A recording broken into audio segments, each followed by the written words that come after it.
सुप्रभात, नमस्कार। मैं उम्मीद है बेहतर होंगे आप सभी। फटाफट से अपने पहले तो कैमरा ऑन कर लीजिए। बोलने की जरूरत ही ना पड़े, है ना। और काफी अच्छा से जो है अभी रिंकू जी ने एक्सप्लेन किया चैप्टर 5। तो देखो, सिंपल सी बात है। वहां पे जो है डायरेक्टली उनसे सवाल किया जा रहा है कि वो बता रहे हैं कि अगर आपको मेरे तक पहुंचना है, अगर आपको मेरे तक पहुंचना है, आप तो या तो ज्ञान योग को अपना लीजिए या तो निष्काम कर्म योग को अपना लो। ठीक है, दोनों ही है आपके पास रास्ते। तो यहाँ पे अर्जुन कंफ्यूज हो रहे हैं कि अब करना क्या है, कुछ समझ ही नहीं आ रहा है। तो वही चीज है कि उस टाइम पे जो है उनसे जो भी सही लगता है, वो टाइम पे उनको दिमाग में आ रहा होता है कि मैं पूछ लेता हूँ। तो पूछ लेते हैं कि मुझे बताओ करना क्या है। ठीक है, तो वो बोलते हैं आप दोनों में से कोई भी अपना लो, एक ही जगह जाना है आपको, है ना। चाहे आप रास्ता कितना लंबा भी ले लो, चाहे रास्ता शॉर्टकट भी ले लो, जाना तो आपको एक ही जगह पे। तो वही बात हो रही है वहां पे कि आपने करना क्या है। ठीक है, तो चैप्टर 5 के अंदर इतना आपने जानकारी ली होगी। अब हम आगे चलते हैं चैप्टर 6 के तरफ। अभी तक के अंदर आपको काफी कुछ समझ में आया होगा। तो इन सब चीजों के अंदर ना आपको एक चीज जरूर समझ में आ रही होगी कि ये सारी बातें सिर्फ श्री कृष्ण जी अर्जुन को नहीं बता रहे होते हैं। संजय भी धृतराष्ट्र को ये सब बातें बता रहा होता है। ठीक है, तो ये सारी चीजें चली रही होती है। उसी बीच में होता क्या है कि जो है जब श्री कृष्ण जी ये बात कहते हैं कि मैं भी जन्म लेता रहता हूँ, जो हमने प्रीवियस चैप्टर के अंदर बात की थी, तो उन्होंने ये चीज बोली कि मुझे देखो, मुझे कोई चीज की चिंता नहीं है। जब मैं आपको कर्म वाला चैप्टर 8 करवा रहा था, चैप्टर 2, जब वो उस टाइम पे क्या हो रहा होता है, वो कह रहे होते हैं कि देखिए मेरे को कोई चीज की दिक्कत नहीं है। मैं चाहूं कर्म करूं ना करूं, मुझे कोई भी फर्क नहीं पड़ता है। ठीक है, लेकिन उसके बाद भी मैं कर्म कर रहा हूँ। तो उसी टाइम पे धृतराज संजय को रोकते हैं और पूछते हैं कि ये क्या बातें बोल रहे हैं, मुझे समझ नहीं आ रहा है। ये बातें तो ऐसी बोल रहे हैं, ऐसा लग रहा है कि कोई भगवान बात कर रहा है, क्योंकि अभी तक तो किसी को पता ही नहीं है कि जो कहीं ना कहीं श्री कृष्ण है वो भगवान है, किसी को कोई जानकारी ही नहीं है। तो वही धृतराष्ट्र बोलते हैं क्या बातें कर रहे हैं, ये तो ऐसे दिखा रहे हैं जैसे कि ये कोई बड़े आदमी है, कोई बड़े इंसान है, वो बहुत ज्यादा ये जो है ज्ञानी है। ठीक है, वो संजय को बोलते हैं। तो पूछते हैं संजय से कि ये श्री कृष्ण जी ऐसी बातें बोल क्यों रहे हैं। ठीक है, तो संजय कहते हैं कि मुझे तो ये लगता है कि श्री कृष्ण जी अपने आप को नारायण समझ रहे हैं। तो वो समझ जाते हैं ऐसे कह के। वो कहते हैं कि मुझे ऐसा लग रहा है कि श्री कृष्ण अपने आप को नारायण समझ रहे हैं, क्योंकि इस पूरे लोक में, पूरे उस ब्रह्मांड में जो है जो नारायण ही है जिसको किसी चीज की नीड नहीं है। वो जो चाहे वो पा सकते हैं, उनके पास हर चीज का वो है। तो वो चीज बातें बता रहे हैं उस टाइम। तो वही धृतराष्ट्र कहते हैं कि इस टाइम पे तो अगर मेरे को भी इतने ही कॉन्फिडेंस से कोई इंसान बोलेगा ना, तो मैं भी अंधा होकर के लड़ने चले जाऊंगा, जिस तरीके से श्री कृष्ण भी अर्जुन को समझा रहे हैं। ठीक है, तो वो धृतराष्ट्र उनको बोलते हैं, संजय को, कि क्या लगता है संजय कि क्या अर्जुन लड़ने जाएगा? ये तो माइंड वॉश कर रहा है श्री कृष्ण इसका, ये तो उसको भटका रहा है। मुझे तो लगा था ये शांति दूत बन के आया है यहाँ पे, ये तो लड़ाई करवा रहा है, क्योंकि उस टाइम पे उसके दिमाग में वही चल रहा था। ये तो लड़ाई करवा देगा भाइयों के अंदर। तो संजय कहता है कि मुझे तो नहीं लग रहा है कि ये श्री कृष्ण उनसे लड़ाई करवा रहे हैं। लड़ाई तो मुझे लग नहीं रहा कि लड़ाई हो रही है। वो तो मुझे लग रहा है कि वो ज्ञान दे रहे हैं, वो सही मार्ग बता रहे हैं। तो वो चीज उनको बता रहे होते हैं। तो उसी टाइम पे धृतराष्ट्र उनको कहते हैं कि ये तो शांति दूत बन के आए थे, लेकिन मुझे तो अभी यही लग रहा है कि ये ना कहीं भड़का रहे हैं अर्जुन को कि तू लड़ाई कर, अपने भाइयों को उन सबको मार। तो वो चीज कहीं ना कहीं बात चल रही होती है, वो अलग जगह पे बैठ की बात चल रही होती है। तो उसी टाइम पे धृतराष्ट्र बोलता है चलो ये सब बातें हैं, मुझे जल्दी से कुरुक्षेत्र में लेके चलो जहाँ पे ये पूरी लड़ाई हो रही है, वहां पे दोबारा से लेके चलो, मुझे देख सुनना है क्या हो रहा है वहां पे अभी। तो अब आ जाते हैं जी चैप्टर 6 के तरफ, जहाँ पे हमने पहले के अंदर स्टार्टिंग से हमने काफी कुछ समझ लिया है। अब चैप्टर 6 के अंदर हम बात करेंगे योग के बारे में। अच्छा दोस्तों, योग होता क्या है, पहले इस पे बात कर लेते हैं। अभी तक आपने कर्म योग की बात समझ ली, अभी तक आपने जो है ज्ञान योग की बात समझ ली, अब इसके अंदर योग कहाँ से आ गया? ठीक है, तो यहाँ पे श्री कृष्ण जी तीनों की बात कर रहे हैं। अब यहाँ पे योग करना किस तरीके से होता है, योग करने से क्या क्या लाभ मिलता है आपको, योग का मतलब योगा। ठीक है, तो उसकी बात की जा रही है चैप्टर के अंदर कि योगा करना कितना आवश्यक है, मतलब कि कितना ध्यान मुद्रा, कहते हैं मेडिटेशन करना कितना अच्छी बात होती है। तो इस चैप्टर के अंदर आपको वो मेडिटेशन करने के स्टेप्स बताए गए हैं, क्या क्या स्टेप्स फॉलो करने होते हैं मेडिटेशन करने के लिए, और कैसे आप भगवान को प्राप्त कर सकते हो, कैसे आप गॉड तक पहुंच सकते हो। काफी अच्छे तरीके से गाइड किया हुआ है, तो अच्छे से समझना, ये काफी ज्यादा इंपॉर्टेंट है। काफी बार ऐसा होता है कि हम अपने मन को शांत नहीं रख पाते। बहुत कुछ चल रहा होता है, ऐसा लगता है कि पता नहीं क्या ही कर लेंगे। लेकिन हमें यहाँ पे एक चीज समझनी पड़ेगी कि जब तक हम अपने दिमाग को ही शांत नहीं रखेंगे, अपने मन को ही शांत नहीं रख पाएंगे, तो कोई भी आकर के आपको कुछ भी बोलेगा ना, आप उस चीज का बुरा मान जाओगे। तो वो चीज कहीं ना कहीं यहाँ पे अगर श्री कृष्ण उस टाइम पे नहीं समझाती योग वाला ये चीज, तो वो भटक जाता, क्योंकि युद्ध एक दिन नहीं चलने वाला है, वो काफी दिनों तक चलने वाला है। इसके लिए उसको बोल रहे थे, भाई तुझे मेडिटेशन के बारे में बता ही देता हूँ, ज्ञान के बारे में जान गया, कर्म के बारे में जान गया, मेडिटेशन के बारे में बता देता हूँ, ताकि तू मन को तो शांत रख पाए।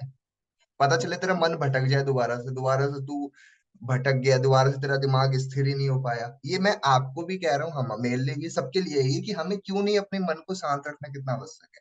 तो चलो फिर आगे चलते हैं चैप्टर 6 के तरफ।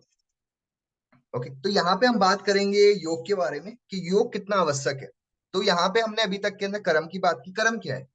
जो हम कर्म करते हैं, एक निष्काम कर्म योग वो होता है जिसमें आप कोई आपको कुछ मिले ना मिले, आप बेफिक्र बस अपना कर्म कर रहे हो। आपको ना मिले फिर भी आप कर्म कर रहे हो, आपको मिल भी रहा है फिर भी आप कर्म कर रहे हो, वो होता है निष्काम कर्म योग। ज्ञान क्या होता है, जो कि अभी रिंकू जी समझा रहे थे। एक पंडित जो होता है वो क्या कहता है, वो ज्ञानी है, उसको हर चीज का ज्ञान है, वो होता है ज्ञान योग। अब बात करते हैं योग के बारे में। अब योग होता क्या है, तो वो कहीं ना कहीं इस चैप्टर में समझेंगे।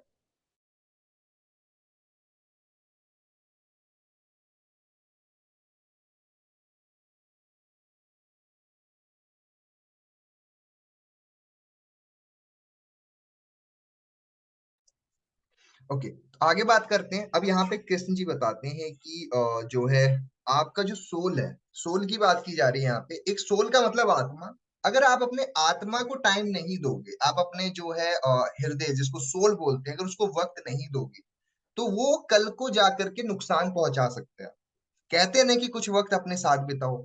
आपको काफी बारी ऐसा बोलते हैं कि थोड़ा टाइम अपने आप को दो, थोड़ा टाइम मेडिटेट करो। क्यों कहते हैं ये सब चीजें? क्योंकि जब तक आप खुद को टाइम नहीं दोगे, तो होगा क्या, क्या प्रॉब्लम हो सकती है, इस चैप्टर में बड़े अच्छे से श्री कृष्ण ने उस पर बात की है। थोड़ा इसको समझते हैं, ठीक है। अब यहाँ पे उसको वही चीज बताई जा रही है अर्जुन को, यहाँ पे उनको बताया जा रहा है कि देख भाई, तुझे आत्मा पे भी ध्यान देना पड़ेगा।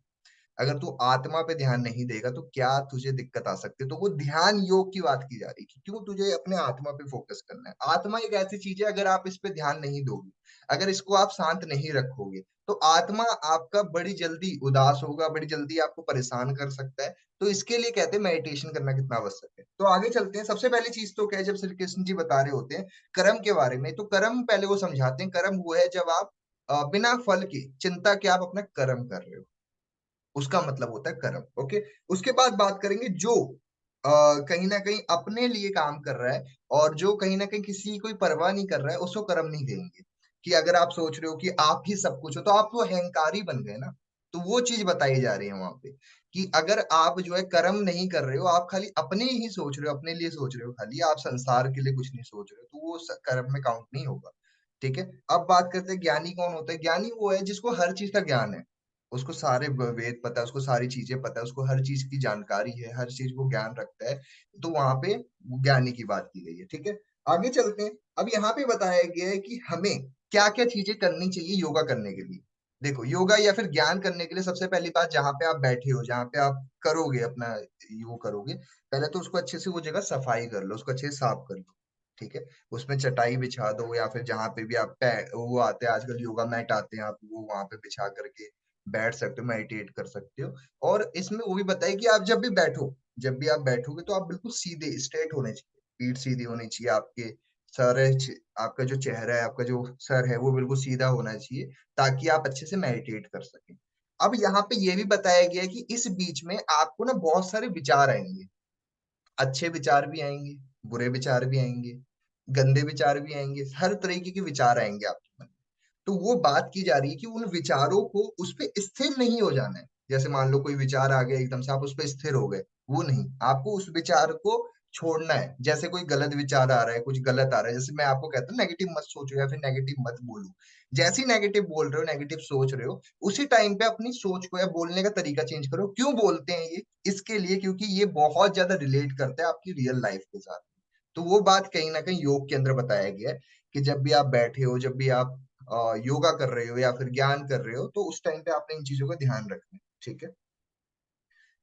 सबसे पहली चीज तो आपने इसका ध्यान रखना है। आगे चले तो श्री कृष्ण इस अध्याय में बताते हैं कि आपने अपने कर्तव्यों का पालन करना है, ठीक है। और कर्म संन्यास योग की अवस्था में जो आपने अभ्यास करना है, इसका अभ्यास का मतलब क्या, प्रैक्टिस करना है। देखो आप एकदम से योग करने नहीं लग जाओगे, एकदम से मेडिटेट करके बहुत ज्यादा वो नहीं हो जाओगे, तो उसका प्रयास करना पड़ता है, ठीक है। एकदम से ऐसा नहीं है आप आज बैठोगे योग करने के लिए तो नहीं हो पाएगा एकदम से, ठीक है। उसके बाद में जो है उसके मूल्यवान जो है चीजें बताई गई है ना। और दोबारा दोहराया है इस चैप्टर में, दोबारा दोहराया है, जो कि प्रीवियस चैप्टर में हमने बात किया कर्म के बारे में और ज्ञान के बारे में, इस चैप्टर में दोबारा रिपीट किया, इसलिए मैं ज्यादा नहीं बात करूंगा इसके ऊपर। और जब काम कर रहे होते हो आप, भक्ति के भाव से आप बैठते हो, आप जब भगवान को ज्ञान करते हो, जब बात करते हो, तो कहीं ना कहीं बहुत ज्यादा चांसेस बढ़ जाते हैं आपका भगवान तक पहुंचने का। यहाँ पे श्री कृष्ण ये भी बताते हैं कि हजारों लोग जो हैं उनको पता तो है भगवान है या फिर जिनको वो मानते हैं, लेकिन कुछ कुछ ही लोग होते हैं जो लोग भगवान को चाहने की वो रखते हैं, या फिर उनको करने के लिए अपना मेडिटेट करते हैं, या फिर थोड़ा ज्ञान करते हैं, या फिर योग करते हैं। तो कुछ में से भी कुछ एक या दो लोग होते हैं जिसमें उन लोगों को प्राप्त हो पाता है भगवान, तो उसका रीजन बताया गया, ठीक है। तो सबसे पहले चीज क्या है कि आपने शांत रहना है, अपने मन को शांत करना है। और उसके बाद आपने एक साधन बनाना है। साधन बनाने का मतलब क्या है कि आप जगह बनाओ, जहाँ पे आप बैठ रहे हो वो जगह बनाओ जहाँ पे बिल्कुल शांति हो, ऐसा नहीं कि बहुत शोर शराबा हो रहा है। सबसे बेस्ट है कि आप सुबह के टाइम कर सकते हो ये, ठीक है। सुबह के टाइम करो, सबसे बेहतर रहेगा। अब क्या होगा, उससे बेहतर क्या है कि अब जब शांत जगह पे आप बैठेंगे तो आप कहीं ना कहीं अपने आप को टाइम दे रहे हो, आपको कोई मोबाइल की यूज नहीं करना है, आपको कोई भी फोन नहीं देखना, ईमेल नहीं देखना, चैट नहीं देखनी, कहीं सोशल मीडिया यूज नहीं करना, शांति से बैठ जाना है, ठीक है।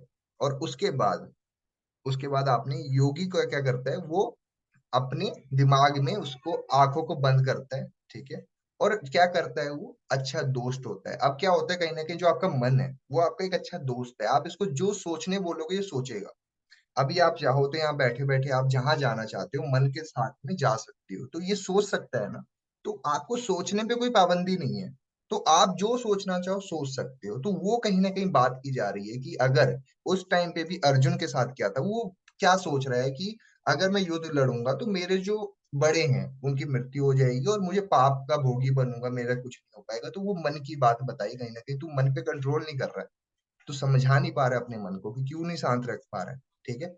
तो सबसे पहली बात तो क्या है, आपने अपने मन को समझाना है, क्योंकि अगर आपने मन को समझा लिया तो ये आपका बहुत अच्छा साथी बन जाएगा। अगर मन को नहीं समझाया तो ये बहुत बड़ा दुश्मन बन जाएगा, ठीक है। तो श्री कृष्ण ने अर्जुन को सावधान करते हुए कहा, केवल कठोर तपस्या करने से कोई आध्यात्मिक पार्थ या कोई जो है आगे नहीं बढ़ जाता, या कोई ज्यादा बड़ा नहीं बन जाता। तुम्हें अपने खाने को, अपनी नींद को, अपने मनोरंजन को, इन सभी चीजों को आपने ध्यान देना पड़ता है। अब यहाँ पे इन चीजों की बात क्यों की जा रही है, मनोरंजन की या भोजन की, तो इसमें बात की जा रही है कंट्रोल की। आप इतना भी मत खा लो या इतना भी खाना मत खा लो कि आपको नींद आ जाए, ठीक है। आप इतना भी मत नींद लो या इतना भी मत सो कि आपको बहुत ज्यादा वो हो जाए। इसी बुक के अंदर बताया गया है कि कुछ चीजें हैं जो कि चाहते हुए भी खत्म नहीं हो सकती। खाना जितना खा लो आपका कभी भी पेट नहीं भरेगा, आप ट्राई ट्राई करके देख लेना। सुबह से लेके बैठना खाने के लिए, आपका मन ही नहीं मानेगा, ठीक है। यहाँ तक कि जैसे वासना होती है, तो इन सब चीजों में ना आप चाह कर भी कंट्रोल नहीं है आपका। ये सब चीजें आप जितना करना चाहो शरीर से करवा सकते हो। खाने पे डालो, इसको खाता रहेगा आपका शरीर। इसको आप जो है नींद दो, इसको ये आपका पूरे दिन सोता रहेगा। इसको आप खाना दिलाओ, इसको नींद दो, इसको मनोरंजन दिखाओ, ये मनोरंजन देखता रहेगा। तो ये इस पे आपका कंट्रोल होना बहुत आवश्यक है। अगर इस पे आप कंट्रोल नहीं करोगे तो क्या होगा कि आपका मन तो भटकता रहेगा इस तरीके से। अगर आप नींद लेना अच्छी बात है, मैं नहीं कह रहा नींद नहीं लेनी है, लेकिन कंट्रोल में। कुछ क्या होता है, कुछ लोग होते हैं जो कि काफी घंटों तक सोते रहते हैं, काफी समय तक सोते रहते हैं। तो क्या होता है उसका नुकसान, कहीं ना कहीं वो बस नींद में ही रहते हैं, ठीक है। वो ख्याली पुलाव में ही रहते हैं, उन सब चीजों में जो खाते बहुत ज्यादा रहते हैं, ठीक है। तो हर समय उनको खाने की ही सोचते रहते हैं, ठीक है। तो वो चीज बताई गई है कि क्यों आपको इन सब चीजों पे कंट्रोल रखना कितना आवश्यक है। जब आप इन चीजों पे कंट्रोल रखोगे तो काफी ज्यादा सही रहेगा, ठीक है। जो कि आप योग से ही ठीक कर सकते हो, जो कि श्री कृष्ण जी वहां पे बता रहे होते हैं, ठीक है। यहाँ तक समझ आ रहा है आपको, एक बार बता दो मुझे फटाफट से, फिर आगे चल।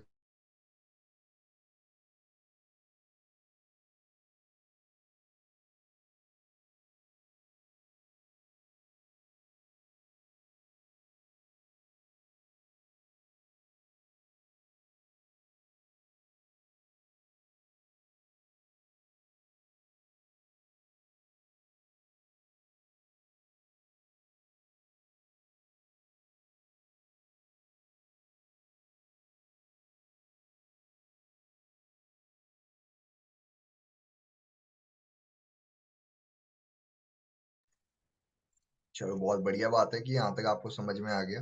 ओके, तो अभी तक हमने क्या क्या बातें कर ली है, मैं थोड़ा समराइज कर देता हूँ। हमने बात करी, क्या कहते हैं, कर्म की बात करी दोबारा से। हमने दोबारा से ज्ञान की बात की, हमने दोबारा से योग की बात की, योग कैसे करना चाहिए उसकी बात करी। और योग करना कितना आवश्यक है, क्योंकि खाने में, आपकी नींद में, इन सब चीजों में कंट्रोल नहीं है। अगर इस पे कंट्रोल नहीं डाला, अगर आप लिमिट में नहीं करोगे, तो आपका शरीर करता रहेगा वो चीज। इसको आप नींद का टाइम नहीं दोगे, इसको बोलोगे सो गया, सोता रहेगा। इसको खाने दोगे, इसको जितना खाना है खाने दोगे, तो ये खाता रहेगा। तो आपको इन चीजों पे कंट्रोल रखना काफी आवश्यक है। ठीक है।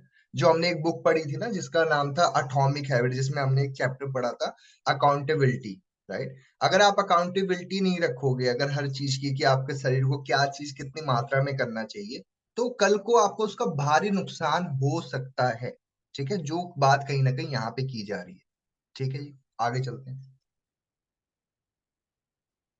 ओके। फिर श्री कृष्ण ने योग साधना और मन को ईश्वर के साथ कैसे आप जो है एकजुट करके उनके साथ मिलके कैसे काम कर सकते हो, उसके बारे में बताया गया। ठीक है। देखो, दीपक के समान जो हवा रहित स्थान होता है ना, जो आप देखोगे कहीं ना कहीं, आप जब भी बैठोगे जहां पे आप साधना कर रहे हो, सबसे पहले तो आपने जब अभ्यास करना शुरू करोगे, ठीक है, तो आपने अपने मन के अंदर बहुत सारे विचार आएंगे आपके। ठीक है। तो उसको रोकना बहुत कठिन होगा आपके लिए। जब बहुत सारे विचार आएंगे एक साथ में, तो उसको एक साथ में नहीं रोक पाओगे। आपके एक साथ में काफी कुछ आएगा, आपके घर की टेंशन होगी, आपके खुद के कोई रिलेशन का कुछ होगा, या कुछ और भी कुछ हो आपके लाइफ में, पहले किसी ने कुछ बोल दिया, वो चीज भी मन में दोहराओगे आप, ये सब बातें, तो उसको कंट्रोल करना बहुत मुश्किल होगा। ठीक है। तो यहाँ पे क्या होता है कि वो व्यक्ति भगवान से स्टार्टिंग में एकदम से कनेक्ट तो नहीं कर पाएगा ना, एकदम से मन में नहीं सोच पाएगा। ठीक है। तो आपको अपने मन को शुद्ध रखना काफी इंपॉर्टेंट है। तो इससे हेल्प ले सकते हो। प्रीवियस के अंदर हमने जो बात की थी पांच इंद्रियों के बारे में, आंख, कान, नाक, मुंह, इन सब के बारे में, तो इन पांचों पे आपका कंट्रोल तो है ना। मान लिया मन पे कंट्रोल नहीं है, लेकिन आपका इन पांच चीजों पे तो कंट्रोल है ना। हाँ, मन तो आप सोच भी सकते हो, लेकिन कुछ चीजें जो आती है मन के अंदर, वो आप नहीं लेके आते, मन ऑटोमेटिकली लेके आती है। हजारों विचार हमारे पूरे दिन के अंदर आते हैं, बिना सोचे भी आ जाते हैं। तो उस पे कंट्रोल नहीं है, लेकिन आपके इंद्रियों पे आपका कंट्रोल बहुत ज्यादा है। तो क्या करना शुरू कर सकते हो, आप क्या देख रहे हो, क्या बोल रहे हो, क्या सुन रहे हो, क्या कहीं ना कहीं हाथ से कर रहे हो, तो इन पे आपका कंट्रोल है ना। तो इन पे भी आप ध्यान दोगे तो काफी ज्यादा आवश्यक हो जाएगा, काफी ज्यादा सही रहेगा। ठीक है। सो मेरी उम्मीद है आपको काफी कुछ समझ में आया होगा। तो अर्जुन पूछते हैं उनसे कि, अब वो बहुत जिज्ञासु होते हैं, वो उनसे पूछते हैं कि मुझे एक बात बताओ। अब जो लोग कंट्रोल नहीं कर पा रहे हैं, जिनके बस की नहीं है, जो कह रहे हैं भाई मेरे नहीं है, मैं तो नहीं कर पा रहा हूँ, उनके आया मन में सवाल। ठीक है। तो यहाँ पे वो थोड़ा शौक होकर के कृष्ण को जी को बोलते हैं कि मुझे बताओ जी, क्या करना है क्या नहीं करना। तो वहां पे उनको बताया जाता है कि आपने क्या चीज करनी है। हो सकता है कि अभी आपके बस की नहीं है, आप अभी नहीं कर पा रहे हो, लेकिन वो बताते हैं पिछले जन्मों में, अगर आप इस जन्म में इतने ज्यादा कैपेबल नहीं हो पाते हो, अगले जन्म की बात की जा रही है। ठीक है। इसमें बहुत ज्यादा एडवांस बातें हैं, बहुत सारे जो पुनर्जन्म उसकी बात की जा रही है। ठीक है। तो यहाँ पे बताया गया कि अपनी यात्रा वही जारी रख सकता है जो इन सब को छोड़ता है। मन में जो चीजें आती है, उसके बुरा, गुस्सा, एंग, ये सब चीजें कंट्रोल, ईगो, अग्रेशन, ठीक है, गुस्सा, ये सब चीजें जो बंदा कंट्रोल कर पाता है ना, वही कहीं ना कहीं ईश्वर तक पहुंच सकता है। ठीक है। तो वही चीज उनको बताया गया है कि आपने उस चीज के लिए, अर्जुन को बोलते तू भाई उसके लिए चिंता मत कर, तू खाली अपने उस पे काम कर ले। ठीक है। तेरा जो वो है ना, इंद्रियां है, उस पे काम कर ले, तू ऑटोमेटिकली उसको ठीक करता चले जाएगा। ठीक है। तो मेरी उम्मीद है आपको काफी कुछ समझ में आया होगा। सिक्स चैप्टर से आगे चलते हैं।